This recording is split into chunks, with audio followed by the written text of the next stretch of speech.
माझं नाव अरविंद किशनराव कांबळे, प्रदेश महासचिव बहुजन Republican socialist party Maharashtra राज्य। आज मी छत्रपती संभाजीनगर जिल्हाधिकारी कार्यालयासमोर या ठिकाणी उपस्थित आहे। आपण सगळेजण बघू शकता की या ठिकाणी नागरिक आपला संसार थाटून या ठिकाणी बसलेले आहेत। येत्या 14 एप्रिलला काही दिवसच या ठिकाणी बाकी आहेत। बाबासाहेब आंबेडकरांच्या जयंतीच्या काही दिवसा अगोदरच जातीवादी मनपा प्रशासनाने हर्सुल या ठिकाणी गट नंबर 216 आणि 17 मध्ये गेल्या 10-15 वर्षापासून गायरान जमिनीवर ज्या अतिक्रमण धारकांनी अतिक्रमण करून त्या ठिकाणी आपलं निवासी अतिक्रमण केलं होतं आणि त्या ठिकाणी गेल्या 10-15 वर्षापासून राहत होते, परंतु इथल्या मनपा प्रशासनाने दबावशाहीचा, झुंडशाहीचा, दादागिरीचा वापर करून इथल्या या सगळ्या गोरगरीब समाजाला त्या ठिकाणी त्या दिवशी बुलडोजर चालवून त्यांची घरं पाडून त्या ठिकाणी त्यांचे संसार उद्ध्वस्त करून ते संसार रस्त्यावर आणलेले आहेत। आपण बघू शकता की औरंगाबाद सारख्या शहरासमोर या छत्रपती संभाजीनगरमध्ये जिल्हाधिकारी कार्यालयासमोर आपलं बिराड आंदोलन इथल्या नागरिकांना करावं लागतं।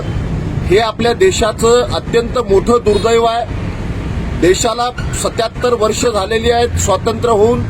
या स्वातंत्र्य काळामध्ये काही नागरिक आजही स्वातंत्र्य झालेले आहेत की नाही, हा आमच्या पुढे फार मोठा प्रश्न आहे। ही माणसं प्रश्न विचारताय की आम्ही या देशाचे नागरिक आहोत की नाही, आम्हाला या देशामध्ये मान सन्मान मिळणार आहे की नाही, आम्हाला या देशामध्ये माणूसपणाचं जीवन मिळणार आहे की नाही। आता ही माणसं गेल्या 6-7 दिवसापासून इथं रोडवर आपला परिवार, लेकरं बाळं, मुळं घेऊन ही भांडी बासणं तुम्ही त्या ठिकाणी बघू शकता।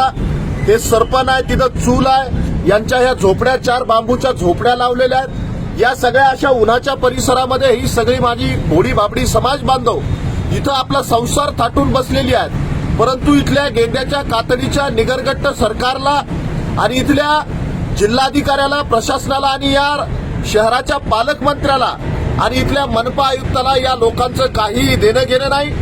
ही अधिकारी, कर्मचारी आणि पालकमंत्री या माणसांना किड्यामुंग्यासारखं, जनावरासारखं समजतात।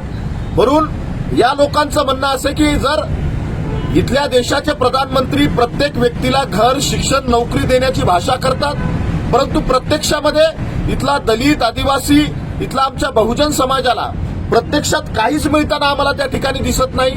जर आम्हाला आजही रस्त्यावर राहण्याची वेळ येत असेल, 7वा दिवस, 6वा दिवस आज या ठिकाणी आहे, परंतु इथलं कलेक्टर ऑफिसचं प्रशासन, जिल्हाधिकाऱ्यांचं आजपर्यंत इथं येऊन यांची परिस्थिती बघितलेली नाहीये।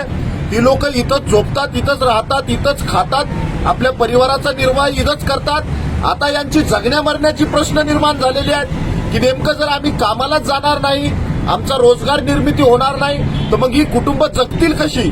म्हणून हा आमच्या पुढचा अत्यंत गंभीर प्रश्न आहे। शासन प्रशासनाने थोडीशी लाज बाळगावी, इथल्या पालकमंत्र्यांनी थोडीशी लाज बाळगावी आणि या राज्याच्या मुख्यमंत्री देवेंद्र फडणवीसांनी यांनी देखील थोडीशी लाज बाळगावी की आपल्या राज्यामध्ये एक मोठा समूह जो घराविना राहतो, ज्यांना घरं सुद्धा आज राहायला नाहीत, आणि म्हणून तुमच्या मोठमोठ्या ज्या योजना आहेत, लाडकी बहीण योजनेच्या माध्यमातून तुम्ही स्वतःची लाडकी बहीण म्हणता, परंतु तुमच्या या सगळ्या लाडक्या बहिणी आज रस्त्यावर या ठिकाणी राहत आहे।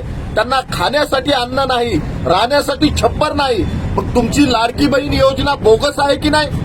केवळ निवडणुकीच्या काळामध्ये लाडक्या बहिणींचं मतदान घेण्यासाठी आणि सरकार स्थापन करण्यासाठी तुम्ही लाडक्या बहिणीला लोभनं दिली, प्रलोभनं दिली आणि त्या माध्यमातून तुम्ही सरकारमध्ये आलात आणि सरकारमध्ये आल्यानंतर तुम्ही त्याच लाडक्या बहिणीचा पुन्हा गळा दाबण्याचं काम करताय, त्यांचे संसार रस्त्यावर आणण्याचे काम करताय। ही अत्यंत शरमेची बाब आहे। मी या ठिकाणी सरकारचा जाहीर निषेध करतो आणि पालकमंत्र्यांना विनंती करतो की तुम्ही या शहराचे, या जिल्ह्याचे पालक म्हणून, तुम्ही यांचे कुटुंबाचे प्रमुख म्हणून तुम्ही तात्काळ या कुटुंबांना भेट देऊन यांची राहण्याची व्यवस्था करावी। जोपर्यंत यांना घरं मिळणार नाहीत तोपर्यंत हे आंदोलन या ठिकाणी जिल्हाधिकारी कार्यालयासमोर कायम असंच राहील। या ठिकाणी जर आम्हाला न्याय मिळाला नाही तर उद्या आम्ही पालकमंत्र्याच्या घरासमोर हे आमचं बिराड आंदोलन त्या ठिकाणी घेऊन गेल्याशिवाय राहणार नाही। एवढंच नाही, जर त्या ठिकाणी देखील आम्हाला न्याय मिळाला नाही तर मुख्यमंत्री देवेंद्र फडणवीसांनी याची गंभीर दखल घ्यावी। आम्ही तुमच्या वर्षा बंगल्यासमोर आल्याशिवाय राहणार नाही, हा तुम्हाला बहुजन रिपब्लिकन सोशलिस्ट पार्टीचा इशारा आहे। हे शासन आणि प्रशासनानं गंभीर दखल घेऊन या सगळ्या लोकांची तात्काळ राहण्याची व्यवस्था करावी, यांची खाण्याची, यांच्या मुलाच्या शिक्षणाची, यांच्या रोजगाराची व्यवस्था करावी आणि आपण एक या राज्याचे चांगले मुख्यमंत्री आहात या माध्यमातून या राज्याला दाखवून द्यावं, एवढीच तुम्हाला विनंती करतो. धन्यवाद.